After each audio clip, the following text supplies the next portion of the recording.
नमस्कार छात्रों। कल की तासिका में हमने ज्योति जैन द्वारा लिखित लघु कथा शिक्षा को पढ़ा। आज उनकी दूसरी लघु कथा पानी के पेड़ को पढ़ेंगे। जैसे कि मैंने कहा कि लघु कथा अत्यंत छोटी होती है और कम शब्दों में ज्यादा प्रभाव छोड़ने का कार्य लघु कथा करती है।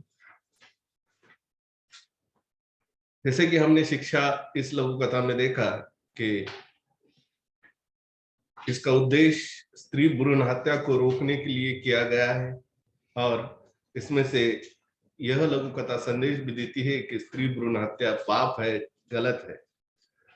शिक्षित समाज शिक्षित होकर किस तरह से स्त्री भ्रूण हत्या का समर्थन करता है, इसका जीवंत चित्रण शिक्षा इस लघु कथा में हमने देखा। आज की तासिका में हम पानी के पेड़ इस लघु कथा को पढ़ेंगे, इस लघु कथा का अध्ययन करेंगे। तो चलिए शुरुआत करते हैं पानी की पेड़ इस लघु कथा को। बारिश का पानी छत से पाइप के जरिए पूरे चौक में फैला था। नन्ही शालू बगीचे में छोटे छोटे गड्ढे खोदते जा रही थी। हाथ में एक छोटी लकड़ी वो खुरपी थी। फ्रॉक पैजामा सब कीचड़ पानी में लतड़ पतड़ हो गए थे। बारिश हो रही थी और बारिश का जो पानी है वह पाइप के जरिए आंगन में चौके में पूरी तरह से फैल गया था और वहीं पर नन्ही सी छोटी सी शालू बगीचे में छोटे छोटे गड्ढे खोद रही थी। उसके एक हाथ में लकड़ी थी और दूसरे हाथ में खुरपी थी और वह लकड़ी और खुरपी के जरिए आंगन में चौके में जो है गड्ढे खोद रही थी। उसका फ्रॉक पैजामा यानी सब कपड़े उसके कीचड़ और पानी में लथड़ पथड़ हो गए थे, कीचड़ और पानी से खराब हो गए थे। तभी अंदर से माँ आती दिखी। शालू उत्साहित हो उसे बताने लगी, देखो देखो मैंने। तभी तड़ाक से माँ ने थप्पड़ जड़ा। माँ का एक थप्पड़ अचानक से उसके गालों पर पड़ा। उसके शब्द मुंह के अंदर ही रह गए और आंसू आंखों के बाहर निकल आए। शालू बगीचे में छोटे छोटे गड्ढे खोद रही थी और उसके पूरे कपड़े जो है कीचड़ से लुतड़ पुतड़ हो गए थे, लुतड़ पतड़ हो गए थे। तभी अंदर से माँ आई और शालू बड़े उत्साह से माँ को कुछ बताना चाहा शालू ने। तभी माँ का एक जोरदार थप्पड़ शालू के मुंह पर पड़ा और उसके जो शब्द थे वे मुंह के अंदर चले गए और उसके आंसू आंखों से बाहर निकल आए। माँ ने कहा, सारे कपड़े गंदे कर दिए, समझ में नहीं आता, अंदर नहीं खेल सकती थी क्या? और भी सारी वो हमला दी थी। माँ ने उसकी बाह खींची। प्रवासी शालू ने सफाई दी, मैं तो आपके लिए पानी बो रही थी। माली भैया कह गए थे गड्ढा खोद कर जो डालो वही उगाता है। आप गर्मी में कितने परेशान होते हो ना पानी के लिए, इसलिए मैं पानी बो रही थी। आप पानी का झाड़ उगेगा, फिर आप परेशान नहीं होंगी ना माँ। माँ की आंखें अपराध बोध से नम हो गई। शालू अनजाने में ही उन्हें गर्मी के अलावा भी पानी बचाने का सबक सिखा गई। उन्होंने बिना गंदे कपड़ों की चिंता किए शालू को अपनी गोदी में उठा ली।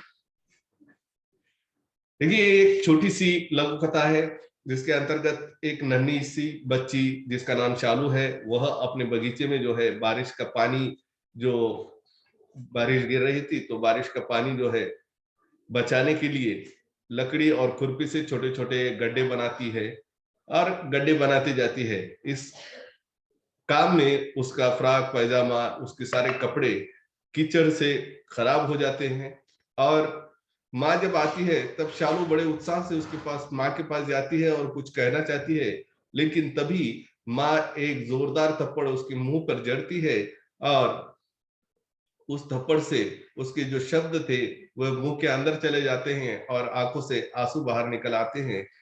तब माँ उसे कहती है, सारे कपड़े गंदे कर दिए, अंदर नहीं खेल सकती थी क्या? तब शालू ने सफाई दी, माँ मैं पानी बो रही थी। माली भैया कह गए हैं कि गड्ढा खोद कर जो बोओगे वही उग आता है। आप गर्मी में परेशान होते हो ना माँ, इसलिए मैं पानी बो रही थी, ताकि पानी का झाड़ उगेगा और आप फिर परेशान न होंगे।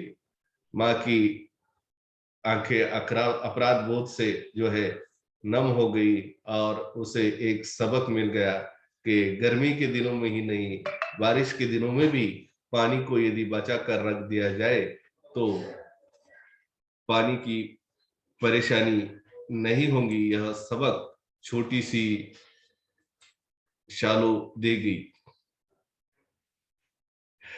इस लघु कथा के माध्यम से लेखिका ने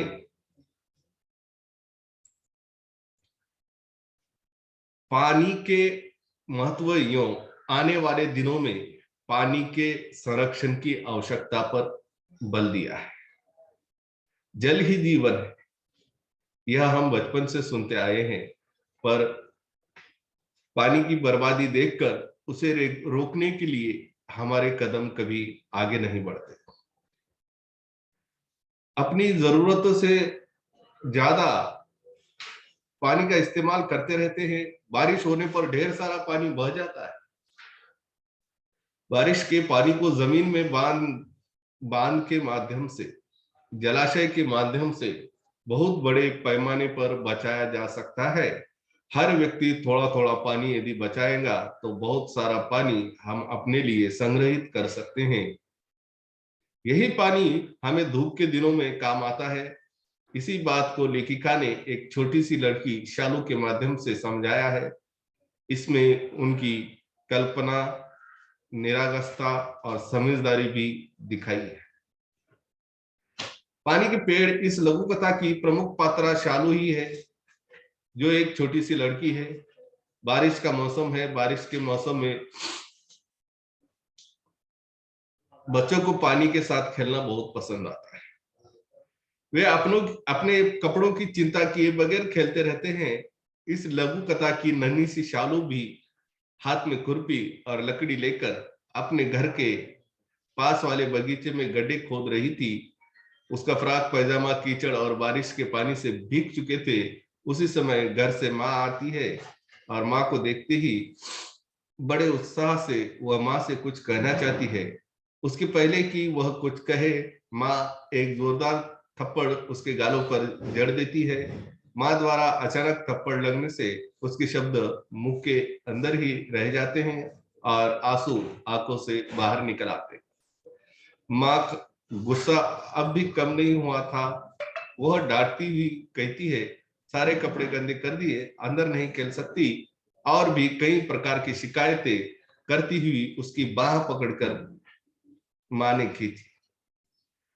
शालू ने अपने सफाई में कहा, मैं तो आपके लिए ही पानी बो रही थी माँ, क्योंकि मुझे जो माली भैया है वे उन्होंने कहा था कि गड्ढा खोद कर जो भी बोओगे वही उगेगा, इसीलिए मैं जो है आपके लिए पानी बो रही थी। आप गर्मी में पानी के लिए कितना परेशान होती हो माँ,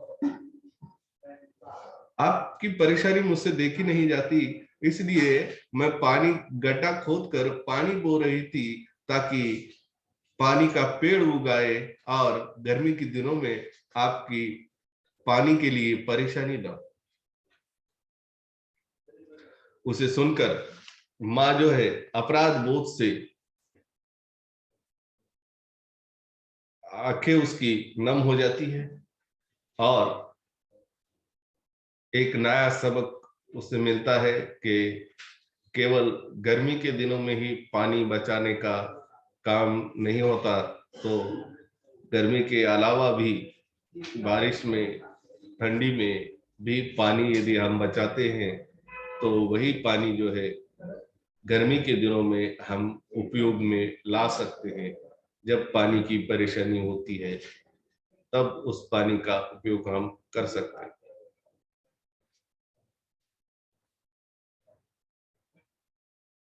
प्रस्तुत लघु कथा में लेखिका ने शालू के माध्यम से पानी बचाने का संदेश दिया है।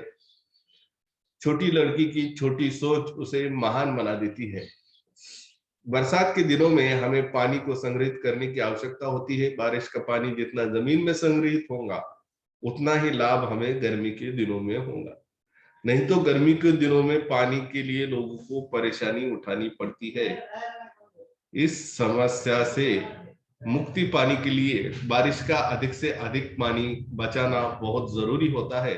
पानी के महत्व को उजागर करती यह लघु कथा लेखिका का पानी के पेड़ यह संकल्पना निश्चित रूप से पाठकों को प्रभावित करती है और सबको पानी बचाने का संदेश भी देती है।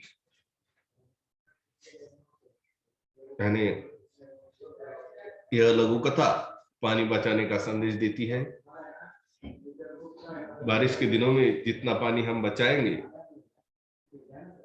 जितना पानी जमीन में संग्रहित करेंगे, उतनी ही गर्मी के दिनों में वह पानी हमें मिलेगा। इस संकल्पना को पानी के पेड़ इस कल्पना के माध्यम से प्रस्तुत लघु कथा में लेखिका ने चित्रित किया है। यह लघु कथा पानी संग्रह या फिर पानी के महत्व को उजागर करती है। तो पिछले 2 लघु कथाओं में हमने देखा कि शिक्षा यह लघु कथा जो है स्त्री भ्रूण हत्या का विरोध करती है, निषेध करती हुई हमें दिखाई देती है। तो पानी की पेड़ यह लघु कथा पानी के महत्व को उजागर करती है। शिक्षा इस लघु कथा में जो है नंदिता और ठेले वाली के माध्यम से स्त्री भ्रूण हत्या के प्रश्नों को उठाने का प्रयास ज्योति जैन ने किया है। उसके अंतर्गत नंदिता जब फ्रूट वाली से पूछती है कि तुम्हारी इतनी लड़कियां हैं तो तुमने जांच क्यों नहीं करवाई, तब ठेले वाली कहती है मैं अपने लड़की को अपने पेट में नहीं मार सकती और ना ही पेट के बाहर मार सकती हूँ। तब नंदिता निशब्द हो गई, क्योंकि नंदिता ने कहा था कि मेरे देखो मैंने जांच करवाई, इसलिए मेरा एक लड़का और एक लड़की ही है। इससे स्पष्ट होता है कि नंदिता शिक्षित है, ऑफिस में काम करती है, स्वयं के पैरों पर खड़ी हुई है, फिर भी वह स्त्री भ्रूण हत्या की जो है समर्थन करती हुई नजर आती। और जो ठेले वाली है वह अशिक्षित है, अशिक्षित होने के बावजूद भी वह स्त्री भ्रूण हत्या का विरोध करती हुई हमें नजर आती है। वहीं पर पानी की पेड़ के अंतर्गत पानी के महत्व का चित्रण लेखिका ने किया है। पानी को बचाकर ही हम पानी की समस्या से छुटकारा पा सकते हैं।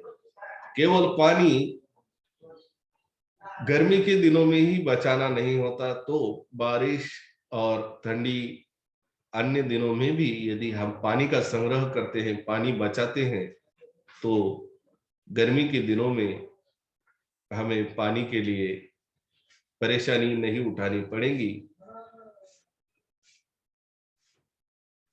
अंततः यह लघु कथा पानी के महत्व को उजागर करती है। धन्यवाद। यहीं पर रुकेंगे। कल की तासिका में हम ज्योति जैन द्वारा लिखित अन्य लघु कथाओं पर प्रकाश डालेंगे।